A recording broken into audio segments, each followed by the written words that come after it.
Hi everyone, welcome to this week's Football-Oranje podcast. I'm Michael Statham and I'm joined once again by Chaka and James.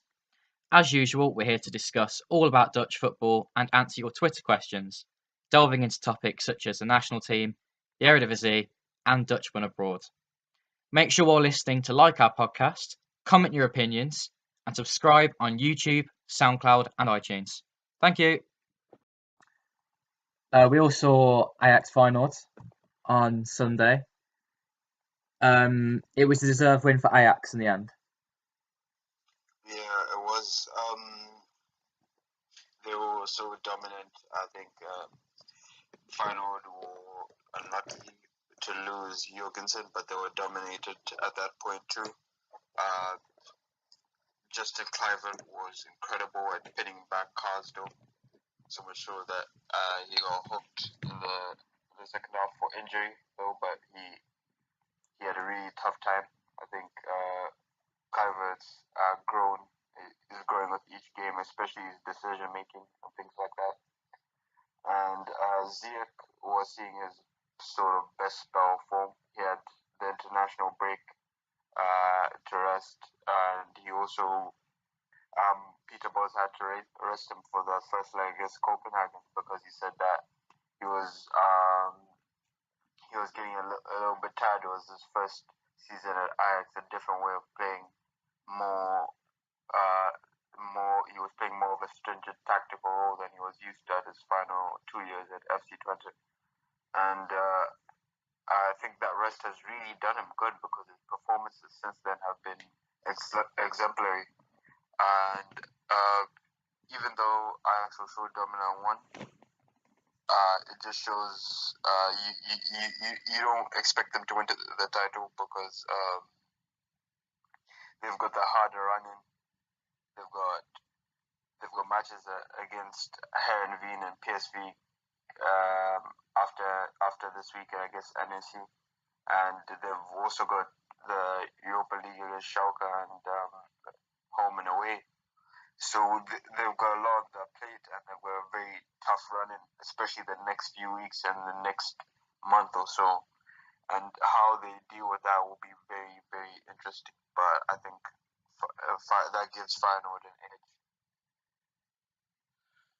I think to go 1-0 up in such a high energy, high emotional game after 55 seconds told you of Ajax's intent. I think they dominated Feyenoord, and obviously it didn't help with Jorgensen being displaced. I think after 20 minutes. I also thought the behaviour of Berghuis to kick the ball into the fans was a little bit petulant. He was booked for it, but it just goes to show that the emotions run high and from the fans and also with the players.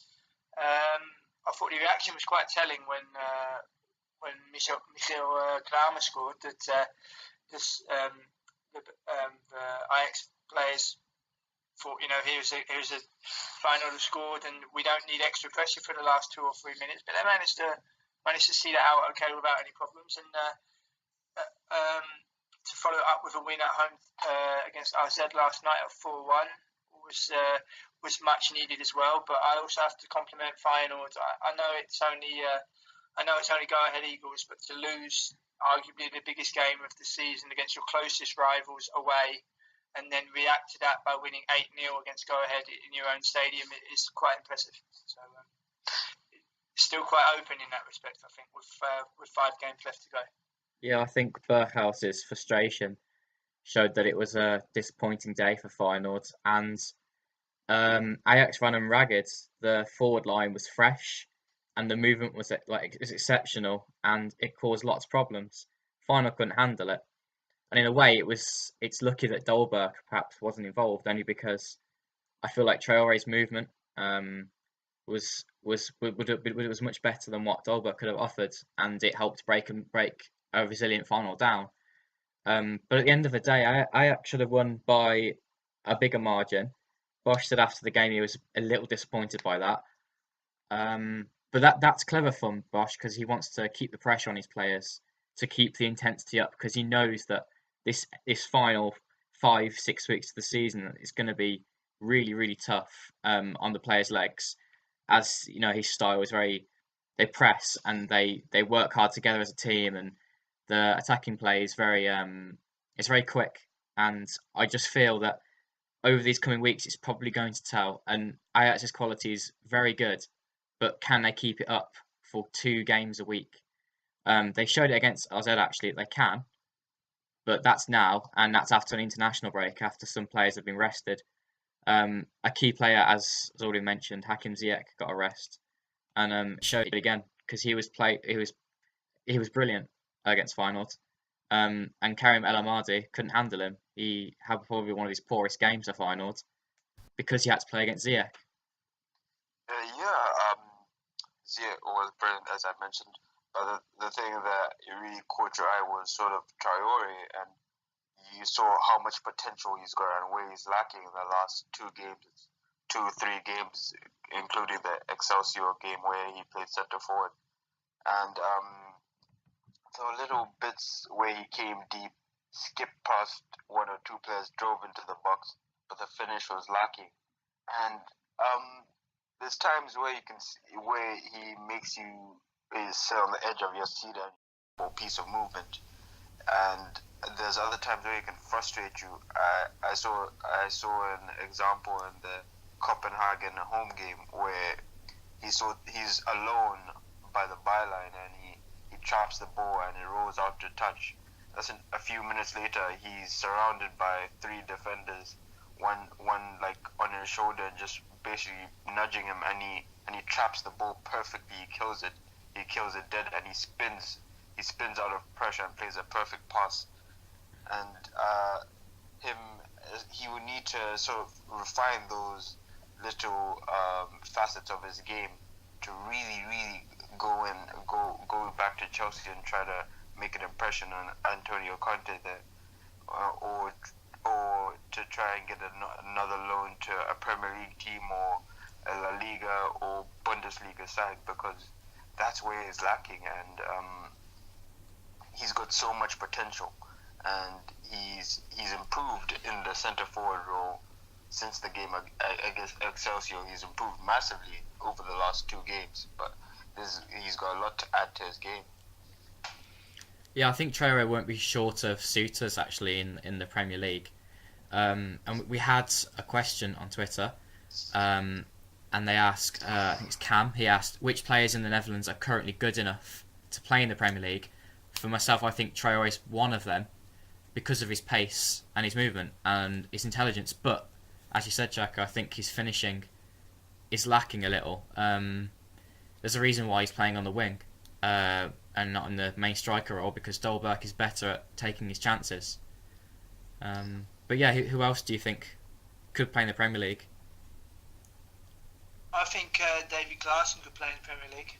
Whether he could play at for a top 4 club or top 6, I'm not entirely sure, but I don't think he'd look out of place somewhere maybe mid-table. Maybe it'd be a bit too good for a relegation candidate, but I believe that he could play in the Premier League. Also, Ziyech with his, I think eventually as time goes on, obviously this is his first season with Ajax, but I think when he gains more and more notoriety, there'll be lots of Premier League suitors. If you look at PSV, they have Guardado, who has a lot of experience, and he could also be well suited. I think I'm gonna go for someone that you two both know, Sam Larsson. I think if you're a newly promoted team in the Premier League, or a mid to lower level team, or any team in sort of La Liga or the Bundesliga looking for that bit of creativity, that zest, I think someone should certainly go for Sam Larsson. He's skillful, he can play on the left wing, he can play in behind the striker. He plays brilliant games against the bigger teams. He got 2 assists for Reza against PSV at the Philips Stadion. He created 90 chances last season. He's created over 60 this season, and he's really been one of the standout players for Heerenveen. He's the 3rd player in the Eredivisie to reach 10 assists He can also score goals, and he's part of this sort of golden generation of really talented, technical Swedish players coming through. And he was unlucky not to get a move last season, but he's had another good season, and he's backed it up after being frustrated with not getting a move at the beginning of the season. And he's backed it up with another brilliant season. So I think he's certainly someone that the Premier League teams should be looking at. And especially if you're thinking about, Eredivisie players might not know that level, you should think about some of the Eredivisie players that have moved to England and sort of done well, like your Erikssons, your Dusan Tadic's, and people of that ilk. And I think Sam Larsson should be the next player of that ilk to move on. I do agree. In a video on our YouTube channel, I mentioned Larsson as a top 10 player to leave the Eredivisie because he deserves a move away into a bigger league. Although stats, though, Chaka, they're good stats, but if sometimes in games you still feel like he can offer more, and his attitude he's a little bit too arrogant, I think, on the pitch and off the pitch, and he has lots of potential still, but at this rate, I'd argue that maybe he might looking at a move to the Championship only because he hasn't shone as much as he used to. Or maybe I'm just getting it wrong, and maybe we're expecting a bit too much from Larsson. He's playing in Heerenveen's side that's now struggling in the league. They've one of the worst records in the league since Christmas, and he's been dragged down by the whole rest of his team. But yeah, Larsson's definitely a name to put in the hat, and I'd probably put a couple more from Ajax into the hat as well. Some such as Nick Vierhaver could easily be picked up by a Premier League team. Again, I think Klaassen might be looking at a move to Everton if Koeman's still around. And yeah, I think Traore will be looking at a move to the Prem as well. The issue with players just Traore and Van Ginkel going back to Chelsea is I fear that they will get to Chelsea and realise they're Premier League champions, they have an immense team, and they just won't fit in because Chelsea are that elite level a club now. But they definitely won't. They'll definitely have lots of interest from the rest of the league. Yeah, I think the thing with Van Ginkel is he had a loan at Stoke where he didn't truly really make an impact there last season before moving to PSV. He had a loan at AC Milan where he didn't do well in the first half of the season but was brilliant in the second half of the season in a team which was a ramsham of attacking players and so few defensive players run by an inexperienced coach in Filippo Inzaghi. He also but he's had like 2 good loans at PSV where everyone knows that he's too good for a Eredivisie level and he should be embarking on at a club at a bigger league. And there's even talks that PSV want to take him on for next season, which is a decision that he shouldn't take too quickly, because I think he really needs to develop in a much higher in the Premier League, Bundesliga, La Liga, those big leagues, to really sort of push on and really become the player that he had the potential to be. And I think you also have to, if you're talking about players moving to primed and ready to move to the bigger leagues, you're also going to talk about Jo Veltman, and that's a situation where it will be more conducive for him to move, because I think Overmars should look to tie him down to a contract, then sell him, so Ajax in a position where they can get more money for him. But I think he can. I don't think he's going to get more games at centre back. I also think that Tete is primed and ready to get games at right back, and he deserves the games at right back. He did an interview with Football-Oranje where he says he's just been waiting patiently for his place. He's not thinking about leaving the only reason that the rumors about him leaving are coming out is because Ajax haven't offered him a contract yet, and I think you need to see a lot of these players move on to a bigger league and start to prove themselves there, and that's maybe where you start to figure that maybe a few players have overstayed a bit. I was going to pick a few names from the final team, as people from the outside looking in may see some of the stars of this season for the Rotterdammers, and they think they must be good players. They're going to win the league, maybe with a bit of a cushion as well. Who knows? But I think if you're looking at players like Botterheen, Van der Heyden, Brad Jones, El Amadi, Kout, Taunster, they're all. I think they're at their peak or they're past their peak, and they probably. Players like Van der Heyden and Botterheen might struggle with the pace of the Premier League. Brad Jones has come and suffered a bad time in Liverpool. Admittedly, had problems elsewhere in life whilst there. And I think that the only one really that might be tempted by a move to the Premier League, might be Nikolai Jorgensen, who said himself that he wants to stay at Feyenoord. He wants to stay in a smaller league and win prizes. And Tony Vilhena. I think Vilhena was probably kicking himself last summer because he rejected a move to Leicester. It would have been the summer before, because it was before their title-winning season. And he stayed on, then he stayed on again for this season. And I think now he might be looking at a move away, unless he wants to stay again and play in the Champions League. Who knows? I agree with Botterheen that he would struggle with the pace of the Premier League.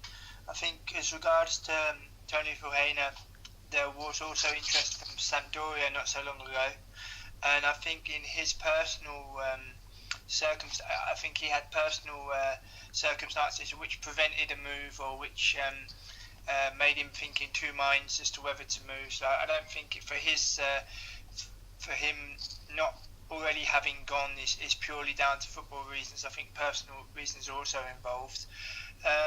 It'll be interesting to see what I think. There'll be a lot of comings and goings in the summer. There was rumours that Ajax would go in for Sam Larsson from Heerenveen. I still think that Ajax will go back in for him. Whether he will choose to move to Ajax or to go abroad remains to be seen.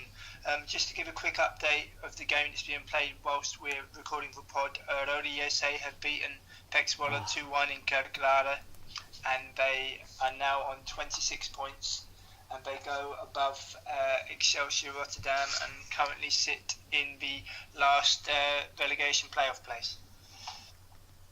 Yeah, I think Vilhena, last at the end of last season when his contract ran out, there was 2 weeks where he sort of shopped around, and him and his father and some of his representatives went to some European clubs and had talks. But I think a club like Inter Milan thought that his demands were too high, so in the end he had to sort of sign a new contract with Feyenoord. Feyenoord are trying to tie him and Bilal Basasikoglu down to new contracts for next season. I think Vilhena, in his case, he's still very young. It will be in his best interest to stay another season at least, because there's sort of other elements of his game that he needs to refine. He's a very complete midfielder, but he's sort of in danger of becoming one of those midfielders that's good at everything, but in an actual sense is a master of none. So I think he really needs to stay at Feyenoord to pick up to try and push to take on a more integral role in the side next season. I think Terence Kongolo is one we've sort of missed out because he's injured at the moment, but he's also had a very good season. Can play centre back and left back very effectively. I think most fans of Feyenoord would have wanted to see him and Sven van Beek in a centre back partnership, but Van Bronckhorst jettisoned it in his first season and went for the more experienced partnerships, and Van Beek's been injured this season.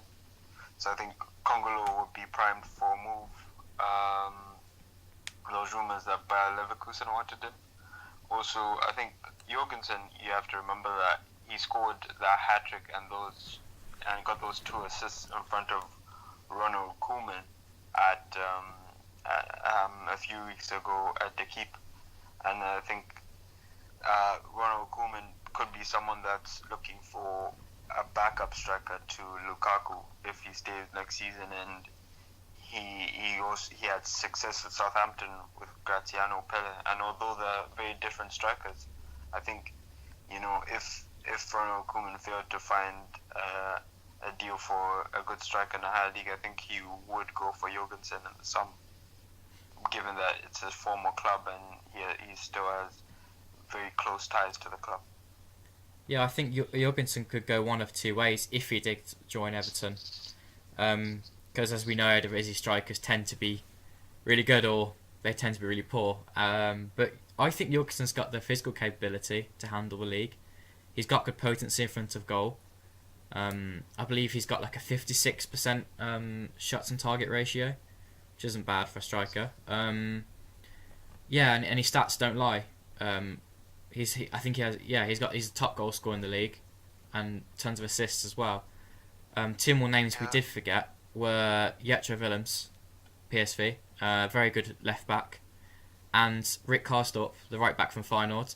Both fullbacks, very modern, very strong, very capable on the ball to help create chances, but also very good going back. Consistency is just my only issue, perhaps with Willems. Yeah, Willems, he had in PSV's first title-winning season, he was brilliant, but he had that injury that's really sort of derailed him, and he's failed to find his rhythm after that. And this season, in the match against Bayern Munich, as I mentioned in other pods, Philip Koku sort of brought him off and said that he brought him off because on a performance-based issue, not because of an injury. And he hasn't been the best left back in the Eredivisie this season.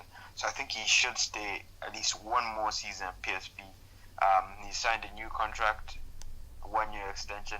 I think which is for him and PSV. So if PSV decide to sell him in the summer, they can sort of get a little more money for him. But I think he should, stay another season and look to grow. Karsdorp, there's rumors very recently that Bayern Munich want him. I don't know how true those rumors are, but he's very capable. I think you could be thinking about someone who could be, Holland's first choice right back. But right back is, as I've said many times and written many times, is the most secure position that Holland have right now. And I think he could do well with the move. He's been so integral to what Feyenoord do in an attacking sense. And you rarely see a right back who's almost like a playmaker for a team. And he's so energetic, and he's improved his defensive play as the season's gone on, although he had that sort of horror show against 17-year-old Kluivert. So I think he would be more ready to go than Jetro Willems. I think at the end of PSV's title win last season, Jetro Willems gave the impression that he was really looking for a new challenge.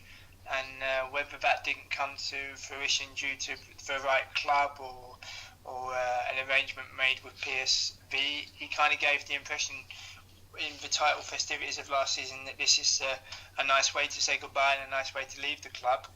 I think as regards to Rick Karsdorp, if the rumours of Bayern Munich are true, I think it's a wonderful opportunity for such a young, gifted Dutch player. I think if that does come to fruition where they offer him a contract, be mad to turn that down.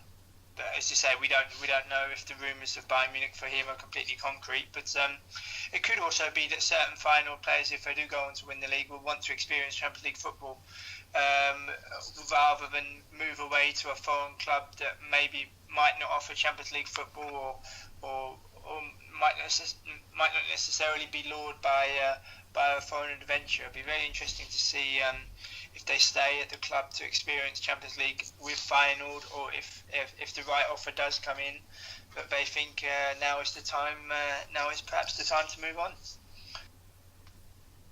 Okay, looking at the weekend's games, we've got some interesting games with regards to the bottom of the table. As James mentioned, Rowe won tonight, but they play AZ away on Sunday. And you've got teams such as Sparta playing Excelsior, so there's two relegation candidates playing each other there. AZ at home to Groningen, Go Ahead at home to Heracles, and NSA as well are still in the picture, playing at home to Ajax. Has anyone's views changed on their bottom three? Mine haven't. I said in the predictions when we went head to head for the midweek round that I don't believe that Sparta Rotterdam are completely out of the woods, and I believe that to be the case. I don't think they will win, even though they're playing at home against Excelsior. I would be surprised if Sparta win. It's a fantastic result for Go Ahead in Enschede. I thought that was surprised an awful lot of people. But yeah, I'm going to stick with the bottom three I gave, and I would be surprised if Go Ahead Eagles and Sparta Rotterdam are not involved within those places. I think I went for Rowe, Excelsior, and Go Ahead.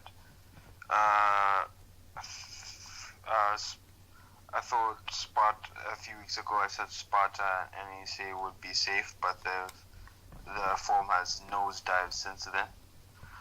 And in this relegation battle, sort of those two sides, they sort of have the best squads and, coaches who are rated very highly, but they've fallen on sort of the tough times, and they've been sort of brought into the relegation battle. But I still think they'll get by just by the skin of their nose, the skin of their teeth. Ado worries me a lot. They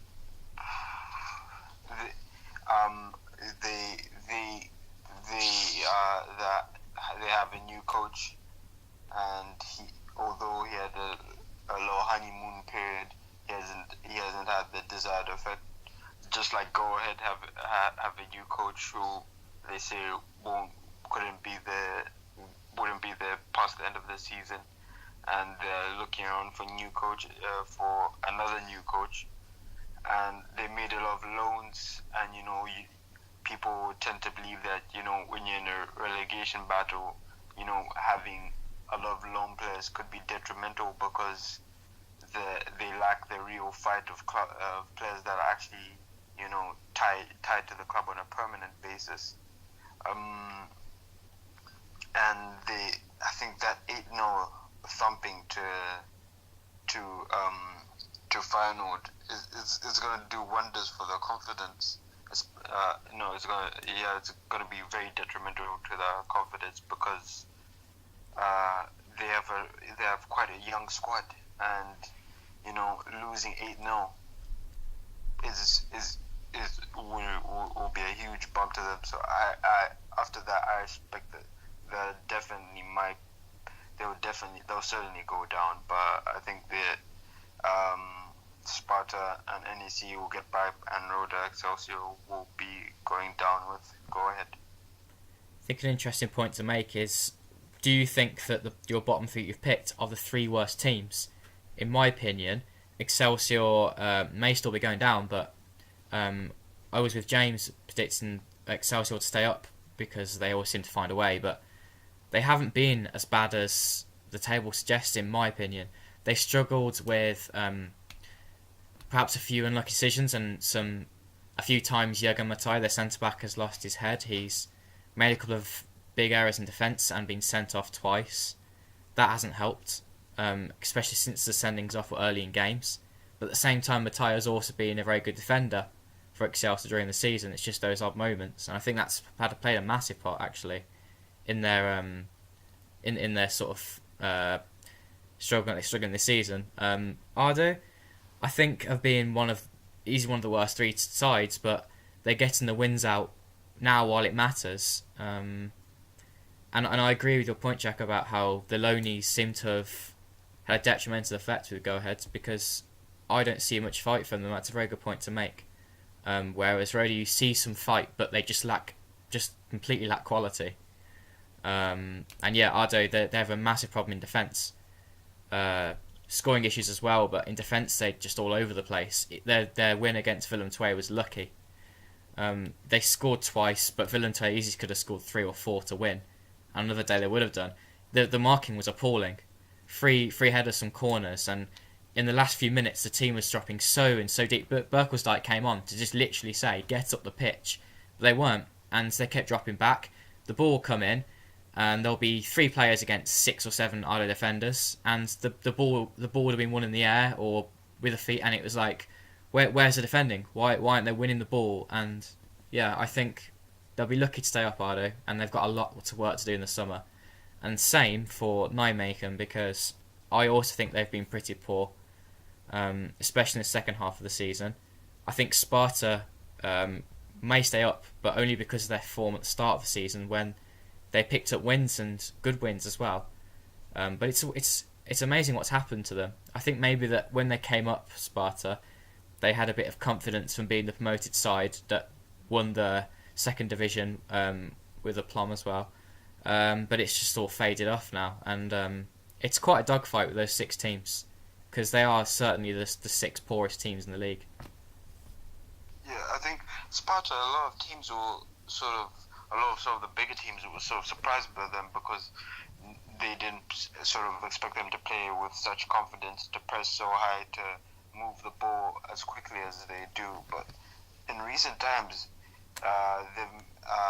they've made some really silly mistakes over the last 2 games. I think Van Drongelen, who I rate highly as a future centre-back at international level, and to play in a much bigger league, has made some mistakes. Granted, he's only 18. For, I think, Van Henkel's goal against PSV over the weekend, he sort of traps the ball, and Van Henkel just gets in front of him and scores off that opportunity, ends up scoring off that opportunity. And and the other 2 teams, Excelsior, they've got some good players. Hicham Fik, I've mentioned Nigel Hasselbank on other podcasts, and they did well against Ajax a few weeks ago, very well. And I think they also sort of they would deserve more points for some of the performances that they put in. But I think it's just the matter of, sometimes, the teams that are a bit higher of them have sort of the better squads and have managed to beat the teams around them because they've had the better squads, not particularly because they've been the better team. And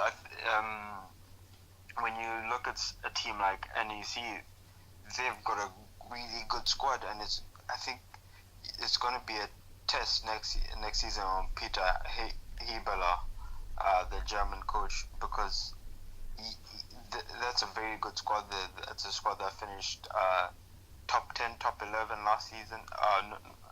It's a very different squad, but they bought a lot of young players in January, and players like Jordan Larson, Ferdi Kadioglu, who's come through the academy. If he stays, he's a very interesting player. J. Roy Grott, Gregor Breinberg has been is a very good midfielder to have at the base of your midfield, and there's remnants of something that could be a team that could be closer to the top 10 there.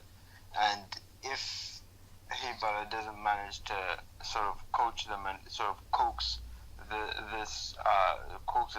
brilliance out of them next season, then they could be in trouble, and it could be sort of an indication of his abilities as a coach, as a head coach. I think I stated some time ago on a previous pod that when Sparta came up, they were playing fantastic football. It was surprising a lot of people. Also, to have them back in the Eredivisie, everyone's delighted to have the oldest club in the Netherlands, for them to be back at the highest level. For me, my thoughts on Sparta changed when I saw them play live against Ajax at the beginning of February, when even though they might not have had a lot of confidence that they would get a result in Amsterdam, I went to that game thinking they would choose their best players and give it a real good go. And it's as if they left all their good players on the bench. They didn't even try. They didn't really have a lot of confidence that they could even get a point. They lost 2-0, I believe, and since then they started on a bit of an inconsistent slope. With Excelsior, they've drawn 10 games this season, and Eredivisie have drawn 11. And Excelsior, as I've stated before, they always find a way, and I'm confident that they will find a way again this year. Purely not just because of the players they have, but also to have a very good manager in Mitchell van der Graag. As regards to Ardo, they've lost 17 games, but yet have a 2-point cushion ahead of Eredivisie with 5 games remaining.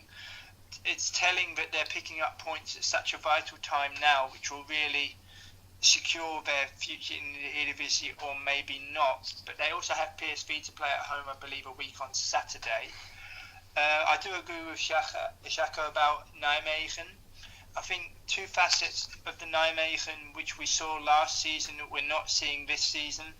They had the striker Christian Santos, who is now playing for Alaves, who was playing a fantastic season last season, scoring for fun and being a real nuisance against all the top teams and also teams in mid-table. And it also goes to show how well Ernest Faber did at Nijmegen last season, because he managed to get them quite high up in the league. I think he's definitely one for the future. You see how Groningen had such a difficult start to the season, and he's managed to turn that around. There were a lot of raised eyebrows that he left NAC after one season to go to Groningen, but I think in my case, in my opinion, the fact that Christian Santos is not there, but more importantly Ernest Faber, is the reason why you see a difference in NAC this season as to what you saw last season. Okay, I think we should switch our attentions to the national team now, because we had quite a few questions on this. The first we'll pick is, what do you think is a problem with players once they get to the senior side? The under-19s and the under-17 seem to be doing very well. What's the issue? I think some players at under 17, under 19 level move abroad too quickly, and it prevents them from getting into first team football as quickly as some of the lesser talented players would in their age group, as they would in the Eredivisie. I think you sort of see the group of Tyler Chong and Rodney Congolo and those sort of players, and you wonder, will those players get their starts before someone like Dylan Venter at Feyenoord? And if they don't, and they're sort of moved out to feeder clubs, it's really detrimental for their careers, and that constant movement back and forth it doesn't really help them. You know, you see how long it took Jeffrey Bruma to really get going in his career and to really start showing his talent. I think it could take, Carrie McKick,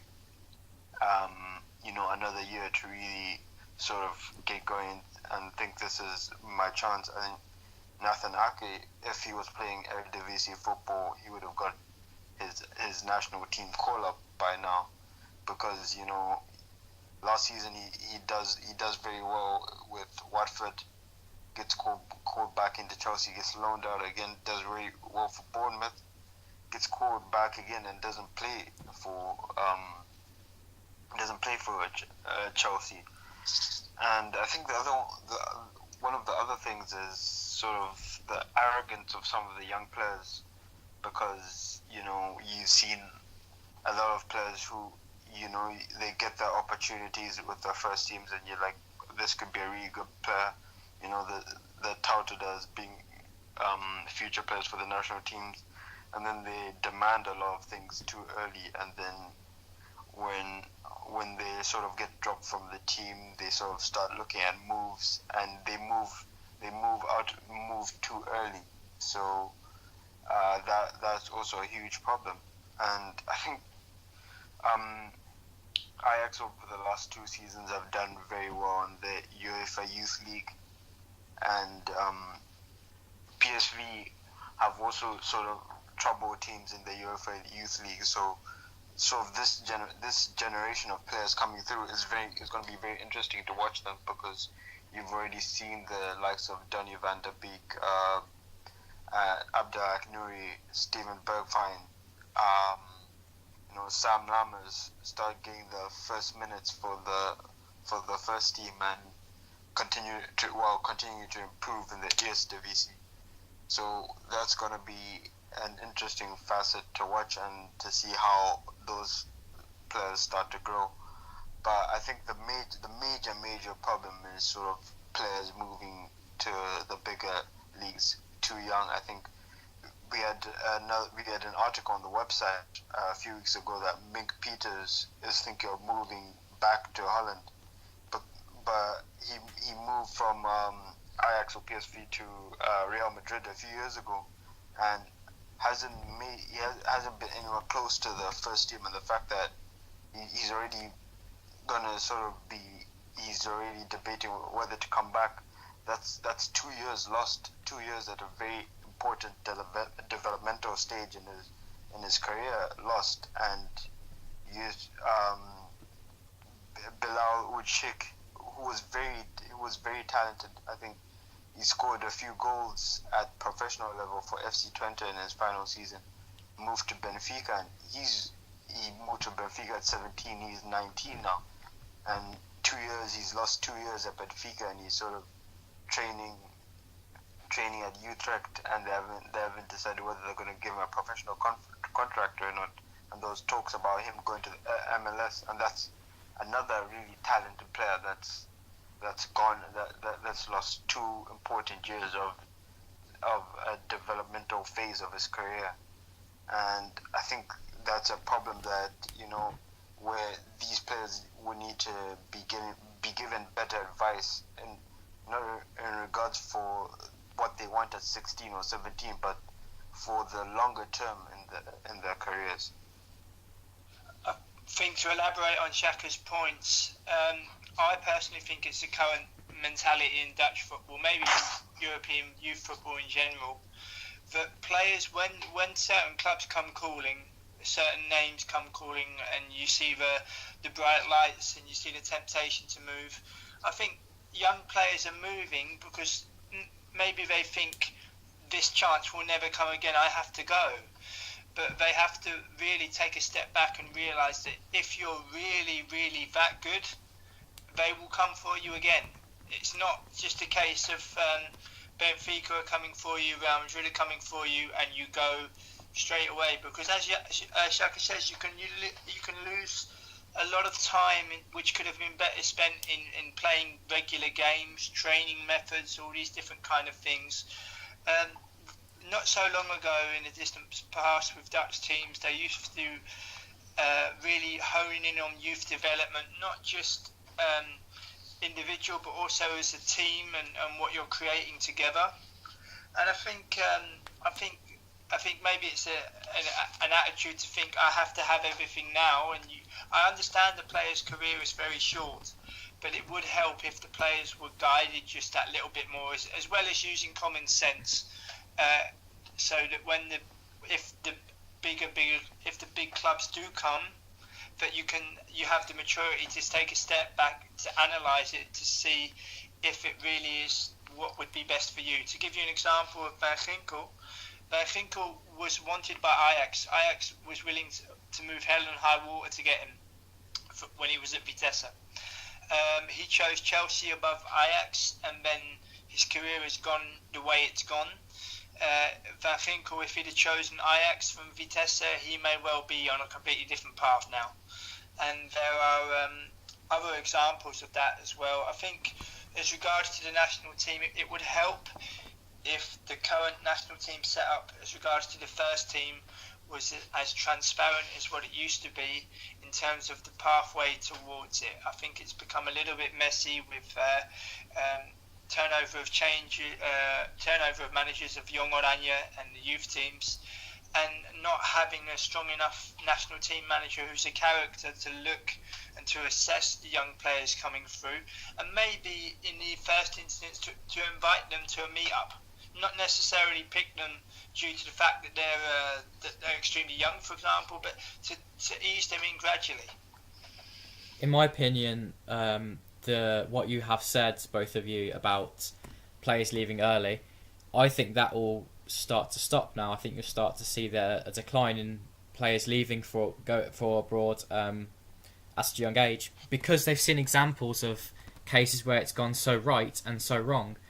And how many times do you hear of a successful young Dutch footballer that's left for Man United and become a brilliant player? That there aren't many cases, and I think examples such as Christian Eriksen, Jan Vertonghen, they've given examples to the likes of David Klaassen, who have decided to stay in the Netherlands longer, to play more games, get more experience, and get to a level where they can finally feel that they're ready to leave the league before they've even started playing in it, like some players have done. And I think these examples will really start to show players in the league that they should stay longer, because in the past 10 years or so, players have left too early, perhaps because they see the league isn't as good as it used to be and want to leave. 20, 30, 40 years ago, players would have stayed in the Netherlands to develop because the league was so strong. But it's looking like it's reversing to the old mentality of players sticking around and wanting to stay in the Netherlands. Yeah, I think. Go ahead. Yeah, I think that may be the case, and I think we're also in a place where there's a lot of young players that are being produced where we can contrast, because I was going to mention. Look at Daniel Malen, who's moved to Arsenal, and you can look at Catsias and see who was still at Ajax, and you see how those careers progress. But you also hear stories of Deshaun Redan, who's the 15-year-old player at Ajax who's refused to sign a professional contract at Ajax and will sort of pursue a career at a bigger club. Ajax released a statement where they said, we gave him a career plan. He's 15 years old and he's rated highly as one of the most talented players in the academy. And he's seen sort of two 17-year-olds in Clivett and De Ligt get football for the first team this year, but he still decided to not sign a professional contract and look elsewhere, sort of Manchester United, Man City. Those I think those stories are very disappointing, because it helps the league, it helps teams, and it helps the players more if they stay and continue to develop in the league. Question we had in from someone asked about Timothy Fosu-Mensah and what's up with his development, and I think a loan to Ajax, for example, would be very good for his development, because he hasn't been playing much in Manchester United, and perhaps he will look for some more experience next season. I think a team like PSV would look to loan him, because there was an interview with Marcel Brands last week where he said that, you know, PSV, you won't see PSV spending the money that Ajax spent on Neres and Ziyech, because they don't have that sort of money, and their sort of recruitment is going to be looking at loans, like players like Zinchenko, Van Henkel, and loans from sort of the bigger clubs in England, especially, and making partnerships with them. And when I heard those comments, I thought it was quite disappointing. But fosu-mensah, he had a manager in Van Gaal who was looking to give him a lot of opportunity, who trusted him. Van Gaal trusted players before him. He trusted Blackett before him, who moved to Celtic. He trusted Cameron, both with Jackson, Rashford, and now there's sort of a manager who would like to go with the more experienced players, and a loan would certainly be the best thing for him. And you know, Rashford's appearances have gone down this season, both with Jackson's not anywhere near the first team, and you know, fosu-mensah has to decide whether he wants to bide his time and learn under a manager like Mourinho, or you know, sort of move somewhere else for a season or so. I think for Timothy Fosu-Mensah, I think a loan would be very sensible. You've also got to remember he's only 19 years of age, and falling out of the picture with Mourinho not really showing an awful lot of confidence in youth, and Van Gaal used to play him in cup games where there was something riding on it, showing him the trust and letting him take the responsibility. Just to go back quickly on what we were saying about the younger players, I interviewed Jeroen van der Leyen a couple of weeks ago, and he's only 21 years of age, and he was telling me that he does keep an eye on foreign leagues, but he's fully committed to first and foremost becoming a success in the Netherlands and becoming a success with FC Twente before entertaining any notion of a potential move. So I think the tide is turning with the mentality of the younger players, but I think the clubs have to take responsibility to guide them well too. When is your interview with Luciano Slagveer of Heerenveen? I received confirmation about that on April the 13th. Nice. And it's due to take place on April the 17th, and I will interview Edouard Duplan next Friday. Although I have to get in touch with the press department, I think tomorrow, just to double check that the appointment is still on. I believe it is, but obviously they're a busy professional club, and there can be changes at the drop of a hat, so you have to be professional about that. But yeah, looking forward to both. That's good news. I've just seen a question on the tweet that you put up for the podcast that says someone wants us to talk about the Red Bull story, about Red Bull looking to buy a Dutch club. If I can start with that, it will be very interesting to see how that pans out, because the Dutch league doesn't have a history of foreign owners. I think Milan Jordania from Vitesse was the very first one, I think back in 2013 off the top of my head, I think.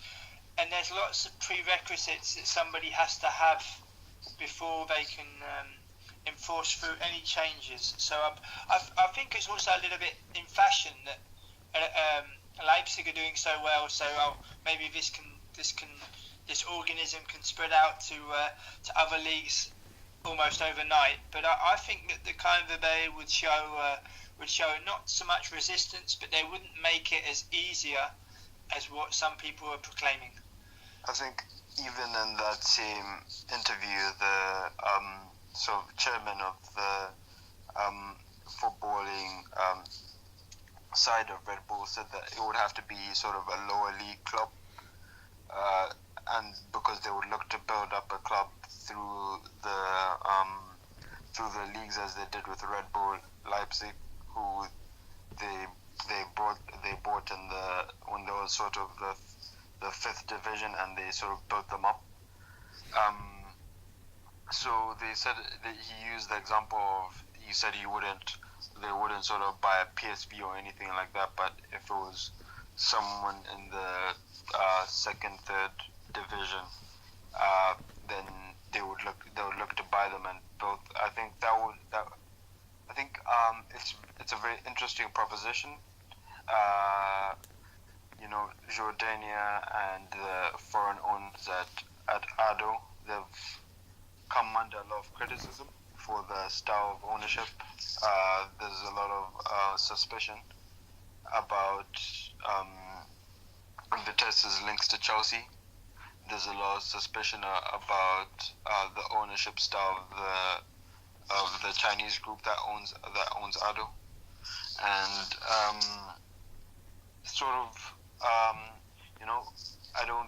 I think the Dutch fans will be like the German fans. I don't know how they would take to sort of one of the clubs being bought and sort of being able to spend more money and being used as sort of a marketing tool, but also sort of bringing through players and bringing through managers and being very innovative about the way they go about football. I don't think it will be a positive. I don't think it will be a positive if Red Bull do manage to realise what their initial plans are. One important facet is that lower down in the Europa League, with small professional clubs who you would think would harbour ambitions to get back to previous years, for example, Fortuna Sittard or Helmond Sport or somebody of that ilk, you would think that you would look from afar and think, why are these clubs not showing ambition to maybe get promoted again? It's also down to money, of course, and I don't believe that if Red Bull was to realise such a project that people would necessarily buy into it. Maybe in the city upon which they decide to do their business, but certainly not nationwide. I think it would be frowned upon by the majority of the country. Yeah, there's definitely positives and negatives. I'm on the positive side because I think you can see from Red Bull's perspective that if they get a club that's struggling, and it's a story if they can suddenly be revitalised and come back to the top. But the negative side is, of course, this club is lucky to have all the money pumped into the club and all of that. But I personally would think that it's a good thing for Dutch football should one of the big teams of old, such as a Fortuna, return to Eredivisie at the top as well. Only because it would strengthen the whole league. I think the issue there, though, is that you've seen in Austria, Red Bull Salzburg now dominate the championship every single season, which limits the success of other clubs in the country. And that can only carry over again, perhaps, with Red Bull Leipzig. But then, as you can see there in Germany, maybe that competition for Bayern Munich is needed. And maybe it's a refreshment for the whole of the Dutch league as well, if there can be a team that can compete with Ajax, PSV and Feyenoord money-wise as well. I think there's another sort of facet to look at, because you mentioned Red Bull Salzburg, but they're also sort of a feeder club to Leipzig, and I think that's sort of what the Dutch team would become, because this season they let go of Ilsanka and Naby Keita, who have gone to Leipzig have been very influential in the success there, and Oscar Garcia has had to work with a very young team there, and I think you don't know how the fans would feel with sort of players being filtered out to the Leipzig team. Well, I think what Red Bull Salzburg have done is they've also been really innovative about picking which coaches to bring in, and they've always been founded upon a certain style, a certain brand of football, and they've brought in coaches who have come in and have exuded that. And you've seen Roger Smith, and you're also seeing Oscar Garcia now, who's doing well. It would be very interesting, and they've also got another team in the Austrian second division named FC Liefering, who they also sort of scout and bring in young players. But the interesting thing about them is that they bring in players from all over the world, and I think that would be a very interesting prospect, because they brought in a player from my native country, Zambia, one of our best young players there, who's going to go and play in the Under-20 World Cup. And he would have, if it wasn't for FC Liefering, he would have never been scouted. And he's playing with German players, Japanese players, and Brazilian players, and players from all over the world, where he's playing at FC Liefering now. So I think it would be a very interesting ownership structure to have, and it does have its advantages and disadvantages. I would like to speak about the incoming manager of PEC Zwolle, John van Schip. If I could start on the subject, I believe it's a strange appointment, and one which shows a lack of ambition from the club. My reasons behind that was when Ron Jans took over from Art Langler. It was a fantastic appointment and a fantastic coup for PEC Zwolle to get someone like that, someone with experience at Groningen, at Heerenveen, at Standard Liège, someone. Ron Jans also played for Zwolle in the past, so everything about that appointment signalled the club moving forward. And it's just my opinion, but I think everything about this appointment will maybe start the reverse of the club moving backwards. I know that Van Schip has experience, I believe, as Van Basten's assistant at when Van Basten was in charge of the national team, working in Australia with Melbourne and Deportivo Guadalajara. But I wonder if there were many options for Zwolle, and I wonder if they really, really did their homework, because it appears they've made a decision now where I think, looking ahead, I don't believe he's going to be able to take the club forward. I mean, they've played a cup final, they've won a cup final, they've played Sparta Prague in Europe. They've had a wonderful time in recent years, PEC Zwolle, but I think with this appointment being concrete, I wonder if that era is starting. This may start to be the beginning of the end in that respect for them. I agree, James. I would like to make a point about how Ryan Jans has been the sort of the main figure behind this development of the club. He's given the club such a lift, and the whole mentality around the club is it's very optimistic, and winning the cup, and then going on to play in Europe, it's all positive, and I agree with you, James. I think it may start to see a decline because they need to replace players. They made a new centre back, a new midfielder would be good too, and Brock Madsen leaves a very open hole in attack for a new striker. So some very good signings are going to have to be made there. But yeah, I think the club wants to get bigger, but I don't see how they can with this appointment. I'm not sure how this is any sort of step forward. I think if they want to be more ambitious, they should have gone for a foreign coach perhaps, or a very good manager in the Jupiler League. Unfortunately, I couldn't name anyone there. But yeah, it's very strange to me because there was Arne Slot who who's done very well at Camber, who went to AZ. He doesn't have his full managerial badges, but I think would have had them at the end of the season. He's from Zwolle. He's from a place. He was born near Zwolle. He played for them. I think, and he's at only 38 years old. He is one of the most talented young managers in the country.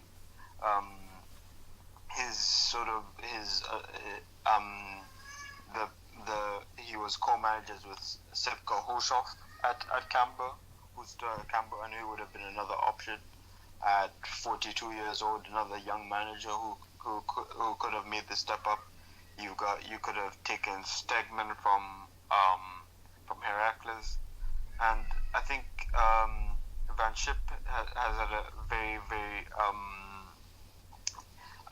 he's had a very weird career trajectory. I think his failures in Mexico really concern me, because that's a very tactically progressive league, and where a lot of managers have sort of gained tactical inspiration. Pep Guardiola went out there to learn from Juanma Lillo, and really, and Lillo's now assistant manager at Sevilla. So I think they made the decision in Hest. I think Gerard Nijkamp, I said that he's a very clever technical director. When Jans made his decision, he said 2 weeks, and when he could have given him more time, there were a lot of managers that could have been evaluated. I think, I was shocked to hear that Go Ahead will look at Pep Linders from Liverpool, but Zwolle won't look at him.